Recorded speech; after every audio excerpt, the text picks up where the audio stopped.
Selanjutnya, Bapak Ibu kita akan masuk dan mendengarkan ya success story ya by Intel Indonesia yang akan dibawakan langsung oleh Pak Tommy Ferdianto selaku Head of Channel Intel Corporation Indonesia.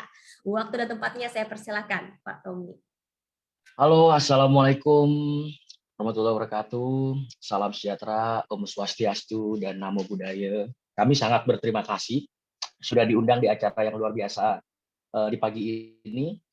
Bagaimana kita berharap bisa membantu Bapak Ibu semuanya terkait pengadaan teknologi di Indonesia.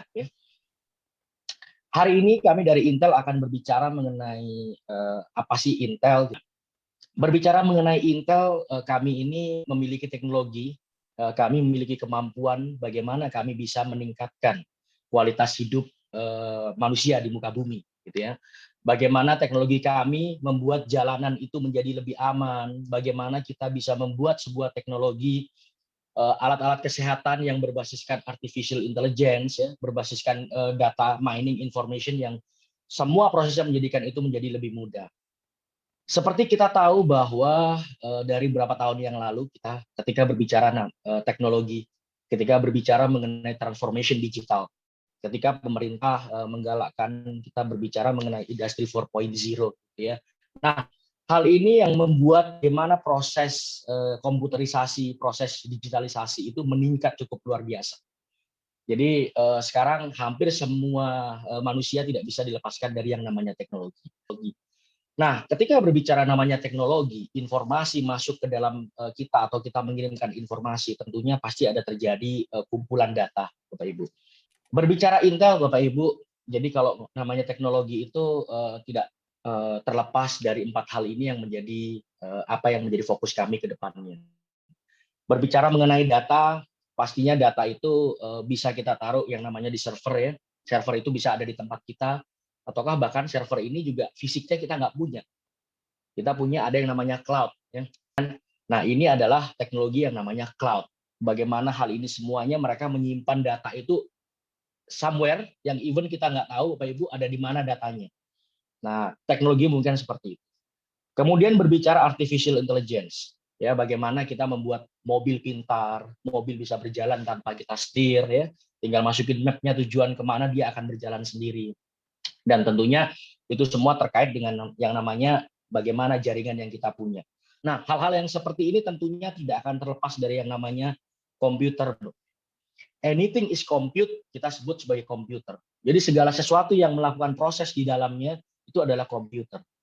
Jadi makanya kenapa banyak sekali yang ke depan device-device itu yang terkait dengan kita sebut sebagai komputer, ya. Mau bentuknya itu laptop ataukah bentuknya itu desktop, itu bermacam-macam. Bentuknya komputer bisa bermacam-macam ke depannya, Bapak Ibu. Nah, kita berbicara pengembangan sebuah kota atau kita berbicara smart city gampangnya. Ketika kita berbicara smart city, tidak pernah terlepas dengan ada yang namanya policy.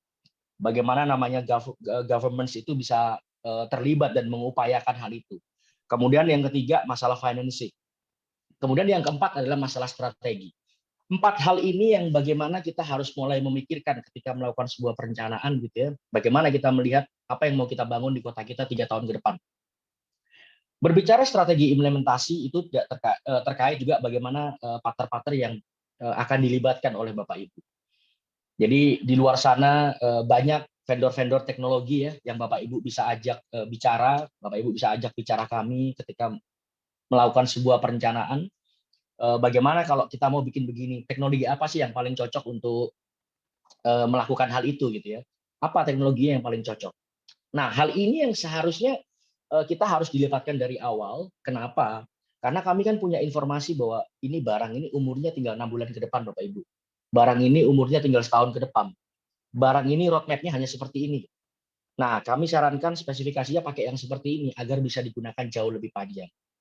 Nah, tujuan dari kita berbicara mau bikin smart city, kan bikin smart city itu bukan untuk gagah-gagahan kota saya sudah smart, kota saya sudah indah, dan lain-lain. At the end of the day, apa yang kita kejar adalah bagaimana sih kita itu bisa meningkatkan kualitas hidup masyarakat kita. Nah, berbicara sedikit mengenai produk, berbicara mengenai konsep smart city itu sebenarnya sederhana.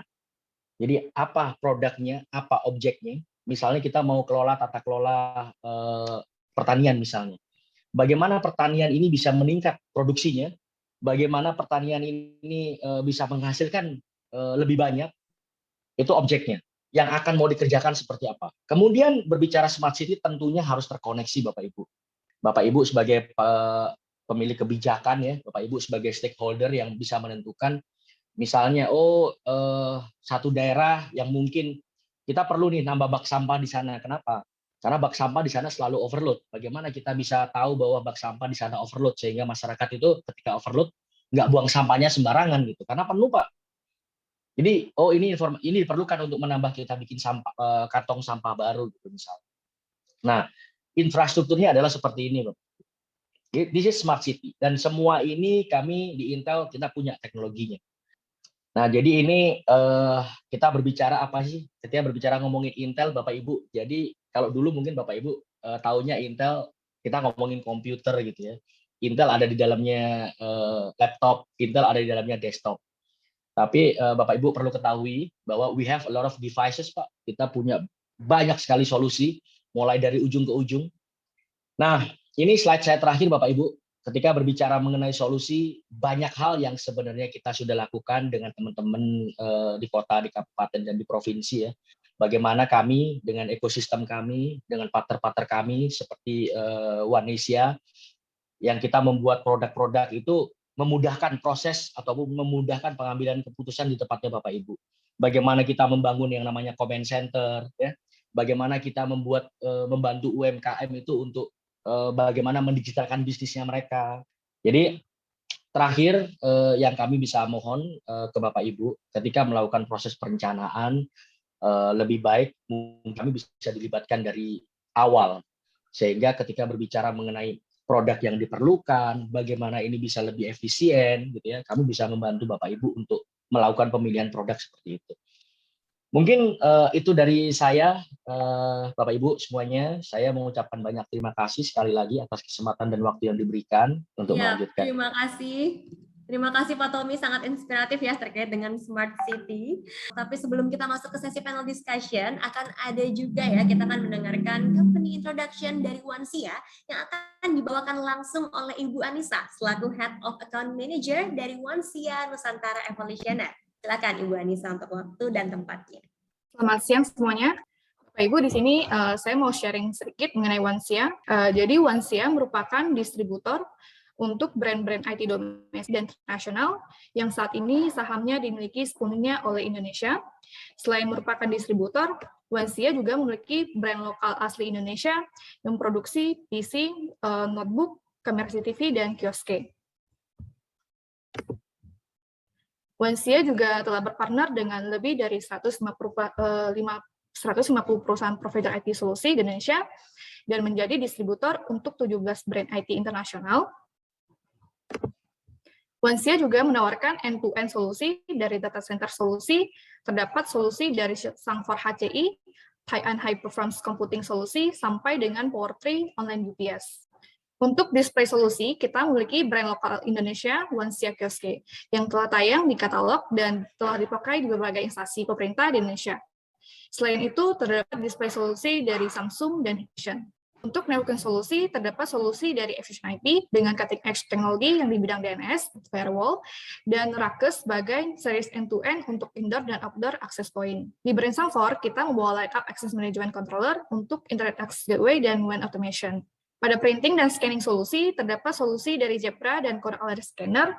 Pada software solusi, terdapat berbagai network management solusi dari Efficient IP dan EG Innovation. Akses dan security di sini ada Efficient, BOSS, dan Sangfor. Brand Onesia juga memiliki produk access control seperti fingerprint dan biometric reader yang juga telah tayang di katalog LKPP. Pada consumer retailer, brand Onesia memiliki berbagai series untuk PC, notebook, dan I/O. DJI Drone di sini merupakan salah satu segmen solusi yang Onesia carry juga dan telah tayang di katalog LKPP dan dengan segmen terlengkap. Di masa pandemi ini, salah satu produk flagship kita ada di Thermal Solusi, yang dimana kita terdapat berbagai solusi yang bisa dipakai, yaitu Hikvision dan brand lokal kita Indonesia Wansia termasuk CTV Thermal. Berikut list brand summary yang telah saya sampaikan sebelumnya dari data center solusi, software solusi, sampai dengan akses security solusi. Seperti itu. Baik, terima kasih atas waktunya hari ini. Saya kembalikan kepada Bu Sela. Oke, terima kasih Ibu Anissa. Wah, sekarang kita langsung saja masuk ke sesi panel discussion. Oke, pertanyaan yang pertama ini pastinya untuk Bapak Wali Kota Bitung ya.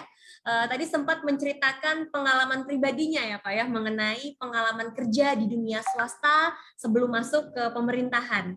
Apa sih Pak yang menjadi perbedaan tantangan utama pengadaan barang yang ada di swasta dan di pemerintahan Pak? Oke, terima kasih. Memang tantangan paling utama sebagaimana seperti yang sudah disampaikan oleh Pak Fadli tadi, yang kalau di dunia swasta perencanaannya kita bisa setahun.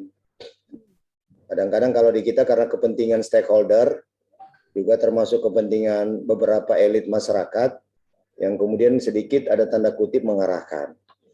Nah ini yang kita coba menghindari. Kita coba menghindari agar supaya benar-benar apa yang kemudian kita tindak lanjuti dalam bentuk kegiatan tersebut adalah hasil daripada keputusan paripurna tentang RPJMD. Karena RPJMD itu menyangkut tentang visi dan misi apa yang kita harapkan di era pemerintahan ini untuk kita gapai dan capai. Nah, demikian pula kalau di sisi bisnis kan upaya kita sebagai director atau sebagai manajer bagaimana cara kita membuat supaya pemilik modal itu menjadi lebih kaya, menjadi lebih berhasil dan sukses, sehingga desain ataupun menyangkut persiapan dari aspek capex-nya, capital expenditure-nya itu sudah dibicarakan 1 tahun malah sampai 2 tahun sebelumnya. Jadi best practice kami di titik-titik kritis itu sudah kami coba identifikasi, inventarisasi, dan ini sudah dibahas dengan PBJ kita, apa kemudian langkah yang dapat dikatakan itu bisa efektif, efisien dalam rangka proses pengadaan barang dan jasa. Demikian. Ya, terima kasih Pak Maurid Mantiri MM ya.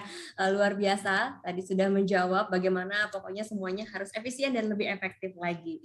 Oke, selanjutnya ini pertanyaan dari Pak Reza ya, dari UKPBJ Kota Bengkulu, izin bertanya, berdasarkan arahan produk yang berkelanjutan tentu saja harus mempunyai standar kualitas produk yang baik. Sedangkan produk dalam negeri terkadang mempunyai masalah daya tahan sehingga berkebalikan dengan prinsip jangka panjang. Apa saja langkah LKPP terkait hal tersebut? Mungkin boleh dibantu dari Pak Fadli, silakan Pak. Saya menyarankan agar memang kita harus mendudukkan dulu spesifikasi yang kita butuhkan. Kita mendudukkan dulu spesifikasi yang dibutuhkan, apa persisnya yang kita butuhkan, maka kemudian dari situ kita lihat apakah memang ada PDN yang memenuhi sesuai dengan kebutuhan kita, ya, atau tidak. Ya.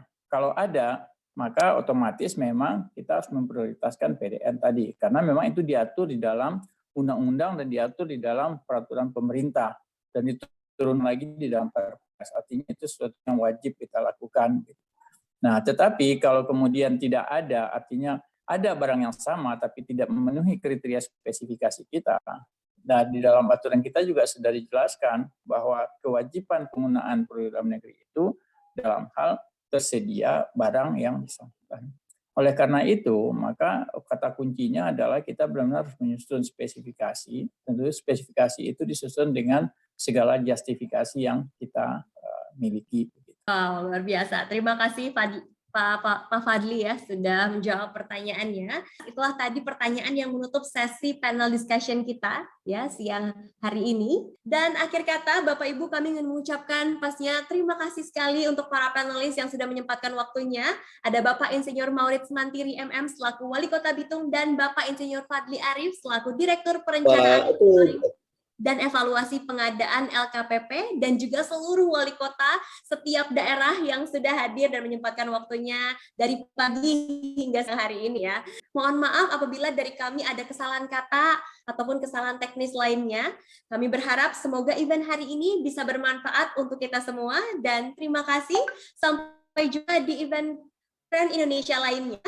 Sampai jumpa.